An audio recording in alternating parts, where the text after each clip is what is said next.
ఉద్దేశంతోనే కేసీఆర్కు నోటీసులు. కాళేశ్వరం కమిషన్ కాదు, కాంగ్రెస్ కమిషన్. గోదావరిని బాబు తరలిస్తుంటే రేవంత్ ఎందుకు మౌనంగా ఉన్నారు? బనకచర్ల ఆపమనే ధైర్యం లేదా? బీజేపీ నేతలకు సిగ్గుంటే కాళేశ్వరానికి జాతీయ హోదా తేవాలి. ఎమ్మెల్సీ కవిత. ఈమె ధర్నా. అయ్యో రామ, ఓ క్లారిటీ లేదు, ఓ పాడు లేదు, ఒక రాజకీయంగా ఏం చేయాలన్న ఒక అవగాహన లేదు. ఇంతసేపు నేను మొండిగా కొట్లాడుతున్నా అనే ఒక ప్రొజెక్షన్ ఇస్తుంది తప్ప మరి నీ ధర్నాకి ఏమైనా క్లారిటీ ఉందా? నిన్న మెగా కృష్ణారెడ్డి పేరు ఎత్తిరు. మరి మెగా కృష్ణారెడ్డికి పని ఇచ్చినోడు ఎవడు? మీ నాయనే కదా. మెగా కృష్ణారెడ్డికి ఎందుకు నోటీసులు ఇవ్వలేదని అడుగుతున్న కవిత, మరి ఆ మెగా కృష్ణారెడ్డికి పని అప్పచెప్పింది ఎవరు? దోపిడీ చేసింది ఎవరు? మీ నాయనే కదా. మీ నాయన మీదనే, మీ నాయన కోసం మహాధర్నా చేస్తున్నావు.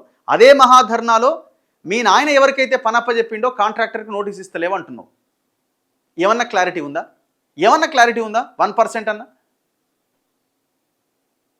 కేవలం 10% ప్రాజెక్టు మీదనే ఎంక్వైరీ ఎందుకు చేస్తున్నారు? 90% ప్రాజెక్టు మీద ఎందుకు ఎంక్వైరీ లేదని మనం అడుగుతున్న ప్రశ్న ఇప్పుడు ఆమె లేవనెత్తుతున్నది. మరి ఇప్పుడు ఈమె ఉద్దేశం ఏంది? తండ్రిని ఇరికించే ప్రయత్నమా? మా నాయన ఓన్లీ చిన్న పనే చేసిండా? లంగ పని, దొంగ పని, ఇంత పెద్ద పని ఉంటే మరి దీంట్లో ఎందుకు ఎంక్వైరీకి ఆదేశిస్తలేరు అని అడ్డం ఇరికిస్తున్నట్టు కనబడుతున్నది నాకైతే. ఎందుకంటే ఆయన అపాయింట్మెంట్ ఇవ్వలేదట. కలుస్తా అంటే నువ్వు రావద్దు నా దగ్గరికి అంటుండట. ఇగో కవిత పైన కేసీఆర్ నారాజ్, అపాయింట్మెంట్ ఇవ్వని అధినేత 10 రోజులైనా రాని పిలుపు. ఇప్పుడు ఆమె ధర్నా పెట్టి కేసీఆర్ని అడ్డంగా బుక్ చేస్తున్నది ఒక రకంగా చెప్పాలంటే.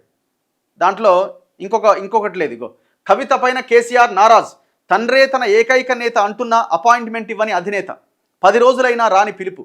ఎవరేం చెప్పినా స్పందించని గులాబీ బాస్, పార్టీకి దూరం, జాగృతితో ముందుకు అనే వ్యూహంతో కవిత అడుగులు.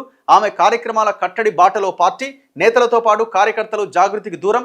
బీఆర్ఎస్ జాగృతి మధ్య స్పష్టమైన విభజన. వెరీ క్లియర్గా కేసీఆర్ ఆల్రెడీ హరీష్ రావుతో అందరూ బీఆర్ఎస్ లీడర్లకి ఆదేశాలు ఇచ్చేసిండు. కవితని ఎవరు కలవద్దు, జాగృతిలో పార్టిసిపేట్ చేయొద్దు. Very clear instructions. ఒక అపోజిషన్ లీడర్ లాగానే కవితని చూడాలని కేసీఆర్ డిసైడ్ అయ్యిండు.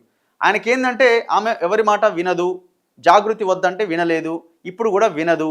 పోతే పోనివ్వు, నాకు ఇంకా భారం తగ్గింది అని అనుకుంటున్నాడు తప్ప నాకు వచ్చే ఇబ్బంది ఏం లేదన్న యాంగిల్లో. సరే ఇబ్బంది ఎందుకు ఉంటుందిలే కానీ ఏదేమైనా సరే ఎంత నాశనం అన్న కానీ పార్టీ కానీ ఆమెను గెలవనట్టుండట. బీఆర్ఎస్ అధినేత కేసీఆర్ తన కూతురు విషయంలో తీవ్ర అసంతృప్తిలో ఉన్నారా? కేసీఆరే తనకు ఏకైక నాయకుడు అని కవిత అంటున్నా గులాబీ బాస్ నుంచి ఆమెకు పిలుపు రాకపోవడానికి కారణం అదేనా అంటే విశ్వసనీయ సమాచారం ప్రకారం అవుననే సమాధానమే వస్తోంది. గత కొద్ది రోజులుగా కవిత వ్యవహరిస్తున్న తీరు పట్ల కేసీఆర్ కోపంగా ఉన్నట్టు తెలుస్తోంది. ఒకవైపు తాను రాసిన లేఖను లీక్ చేసిన వారెవరో తేల్చాలని కవిత కోరుతున్నా, కాళేశ్వరం ప్రాజెక్టు విషయంలో ప్రభుత్వం కేసీఆర్కి ఇచ్చిన నోటీసులకు వ్యతిరేకంగా నిరసన చేపట్టినా ఆయన మాత్రం ఈ పరిణామాలను ఓ కొలిక్కి తెచ్చే ఆలోచనలో లేరని అంటున్నారు. కేసీఆర్కు ఎవరి మీదైనా కోపం వస్తే ఇక అంతే, కలిసేదే ఉండదు. ఇప్పుడు కవిత విషయంలో కూడా ఆయన కోపంగానే ఉన్నారు. అందుకే ఆమెను పిలిచి మాట్లాడలేదు. వాస్తవానికి కవిత లేఖ బహిర్గతమై 10 రోజులైంది.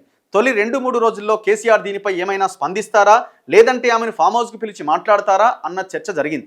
కవిత కూడా తండ్రి నుంచి పిలుపొస్తే వెళ్దామనే ఉద్దేశంతోనే ఉన్నారని అప్పట్లో జాగృతి వర్గాలు పేర్కొన్నాయి. కానీ కొన్ని విషయాలను ఆమె బహిరంగంగా లేవనెత్తడంతో ఆమెను పిలిచేందుకు కేసీఆర్ ప్రస్తుతానికి సానుకూలంగా లేరని అంటున్నారు. మరోవైపు ఎంపీ దామోదర్ రావు, లీగల్ సెల్ అధ్యక్షుడు గండ్ర మోహన్ రావు కవిత నివాసానికి వెళ్లి ఆమెతో చర్చలు జరపగా ఎందుకు వెళ్తారని వారిలో ఒకరిని కేసీఆర్ ప్రశ్నించినట్టుగా తెలిసింది. అంటే వారంతటా వారే చొరవ తీసుకొని వెళ్లారు తప్ప కేసీఆర్ పంపలేదని సమాచారం. ఎవరేం చెప్పినా స్పందించని కేసీఆర్. ఆయన ఎప్పుడు స్పందించాడు? ఎప్పుడు ఆయన ఫ్లైట్ మోడే కదా. అది యాక్టివ్ మోడ్లోకి రావడం చాలా కష్టం.